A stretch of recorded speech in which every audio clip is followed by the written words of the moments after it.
Hey folks, it's Patriot Nurse, and in today's segment I want to discuss with you where to start in medical prep. A lot of people are just getting into preparedness and trying to figure out, okay, I've got a limited amount of money, how do I best allocate this, how do I budget, what's most important? And I want to dispel a couple of myths and kind of give some focus and some clarity for you guys and hopefully help you a little bit along the way. So first thing, a lot of the prepper literature out there, there is such a thing, there is such a category. A lot of the prepper literature, I'm sorry, I'm distracted by a hummingbird over there. A lot of the prepper literature seems to focus around breakdown and rule of law, urban warfare, etc.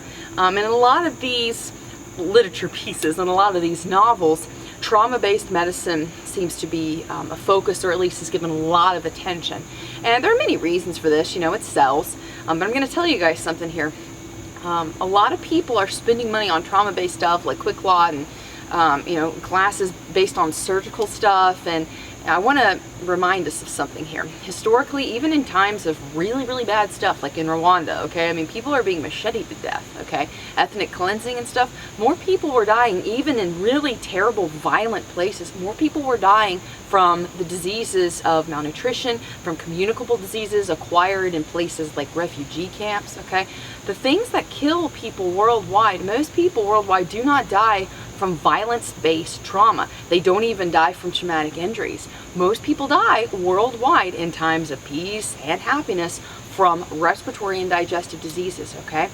So what I want to encourage you to do is when you're sitting there looking at your budget and like scratching your head thinking, geez, like where do I focus on? Trauma has its place, okay? And it's important if you strap on a gun every day to be familiar with tourniquets, you know, QuikClot combat gauze, things like that, but it shouldn't be the focus of your medical preparedness, okay? We should be focusing on looking at these diseases that kill most people and then looking at ways to attack this with the assumption that we're not going to have resupply and a breakdown of rule of law, okay? Also, we're not going to have access to advanced medical facilities. I'm not counting on that, okay? My given set of assumptions here are that normal medical infrastructure is degraded or non-existent, household medical supplies are scarce, and medical knowledge is limited, okay? And so I'm going to build my focus of spending my money around those assumptions, mixing that together with what's most likely to kill people worldwide. One of the things that we focus on in class is that given this set of circumstances, how do we problem solve these issues, okay? How do I help someone or a family that's dealing with something like this if I don't have the medicines I'm used to, if I don't have a doctor or a nurse or another healthcare professional nearby? How do I help this person get better when I'm working at a deficit, okay? This is part of the focus of the class. This is one of the reasons why I teach things the way I do and why I formatted the curriculum the way that I do, okay? Let me also put something out there for you guys. Don't assume that just because you have a healthcare professional in the family or you have someone nearby, don't assume that a nurse or a doctor or another professional is going to be that much further ahead than the average person in the event that the infrastructure breaks down. And it's not a slight on healthcare professionals. The American trained healthcare professional is, I would submit, the best in the world, okay? Especially with our nurses.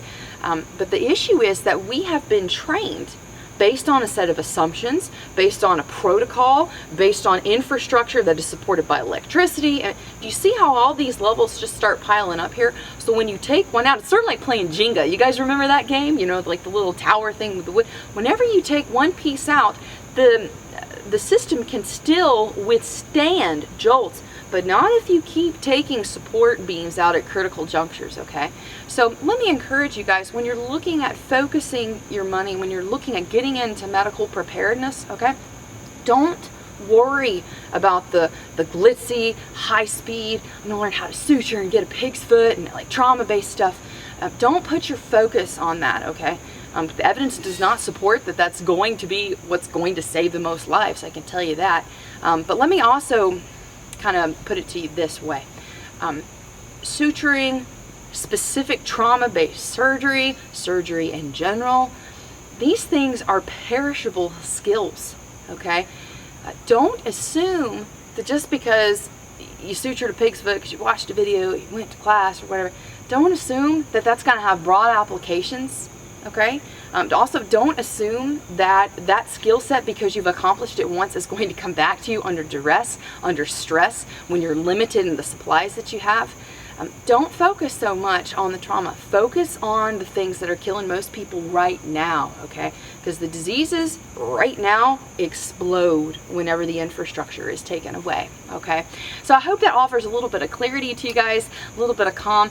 When it comes to spending your money, also I see consistently people will make the mistake of spending their money on gear-centric spending, medicine-centric spending. And you know, granted, are there medicines that are important to store? Absolutely there are, okay? But let me encourage you guys, most of the difficulty, okay, that you're going to be faced with in a breakdown or in a major departure from the way we do things currently, most of the difficulty that you're going to confront is not, gosh, I don't have this medicine, I'm really used to it. It's, this protocol isn't there. I don't have anybody to check my work. I don't remember what the protocol is for this. And oh, by the way, the internet's down. And I'm not sure, you know, where do I fork on the path? The problem solving, the mental framework, the rigor, the mental rigor that needs to be regularly exercised, okay? Problem solving medically, you cannot buy that, okay? It has to be learned. It has to be developed. It has to have regular refreshment, okay, of your knowledge base and somebody sitting down and working with you, all right? And that's one reason why I do what I do. Medical Prep 101 and 201, there's a reason why I travel every few weeks and go all around the country, okay? You know, you can spend lots of money buying stuff, but unless you understand in depth how to use it, why to use it, what is the end goal, what am I looking for, what are my objectives here, it's not going to help you to store up a bunch of supplies. So let me encourage you to seek out training, okay?